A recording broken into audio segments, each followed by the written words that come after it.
But after the president endorsed Hillary on Thursday, this happened. Trump reacted to the president's endorsement this afternoon, tweeting, "Obama just endorsed crooked Hillary. He wants 4 more years of Obama, but nobody else does." Clinton's campaign responding, "Delete your account." Now hold on. You might have enjoyed that tweet. Frankly, many did. It has over 500,000 likes. But I would argue that getting a lot of likes does not necessarily mean you've accomplished something good. Incidentally, that is a sentence anyone under the age of 20 should frame and hang in their bedroom.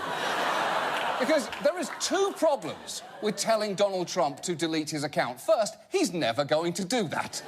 Even when he's been dead for 50 years, he'll still somehow be tweeting from beyond the grave with, "Met God, very disappointing, dopey beard, can't even lift a heavy rock that he himself created, sad."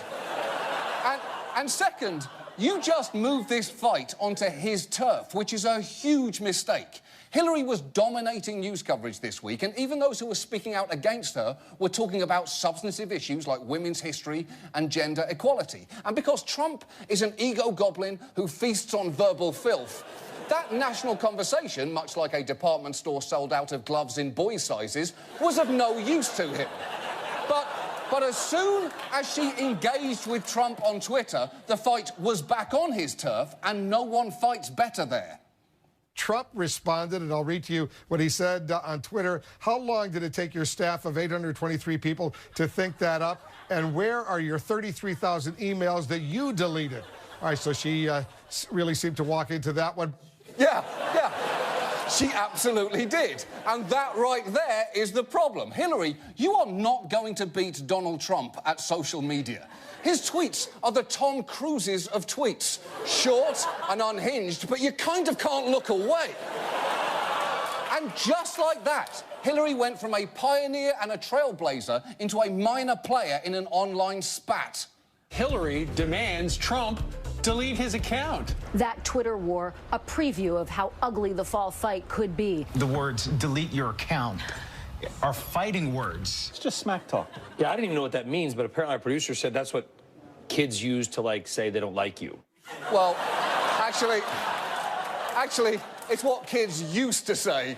Because the minute it was tweeted by a 68-year-old presidential candidate, I'm pretty sure they moved on to whatever the new phrase is, whether it's "eat a gerbil" or "snap it up, Snoopy" or "not in my taco truck." But if this is how the next 5 months are going to play out, Clinton has got a problem. Trump's mastery on social media is unprecedented. He misspells words, overuses caps, passes along unvetted information, and is overtly racist. He's basically Twitter's id made manifest. Whereas for her part, Hillary Clinton has been very much hit or miss on social media, with excruciating mistakes like posting 7 things Hillary Clinton has in common with your abuela, or changing her Twitter avatar so that Rosa Parks was sitting at the back of her logo. Oh, she took real heat for that, and yet just a couple of weeks later, she changed her logo again, this time attempting to honour Kwanzaa like this. And come on, at least remove the arrow in the logo. Because this actually looks like the campaign is saying, please move away from the Kwanzaa celebration.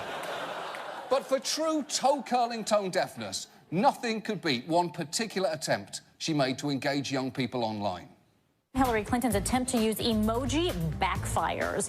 On Twitter, she asked her followers, "How does your student loan debt make you feel? Tell us in 3 emojis or less." That's right, 3 emojis. Because nothing says, "I will seriously listen to your concerns," like saying, "Hey, I'm pretty busy. Can you just condense your thoughts into tiny pictures of ghosts, dolphins, and sex eggplants?" Now, the rest of this campaign is going to be depressing. If the 2 people running for president, a task requiring a grasp of nuance and complexity, repeatedly stoop to pandering and flame-throwing online. And it seems that we are going to need a shorthand way to express our disappointment and disgust, which is why we have created this GIF of a vomiting Abraham Lincoln. It is on our Twitter feed right now, and it is all yours to have. Because whenever Clinton's campaign tries to hashtag engage us or Trump says something awful, I think it's going to be pretty useful in articulating what we're all wanting to say.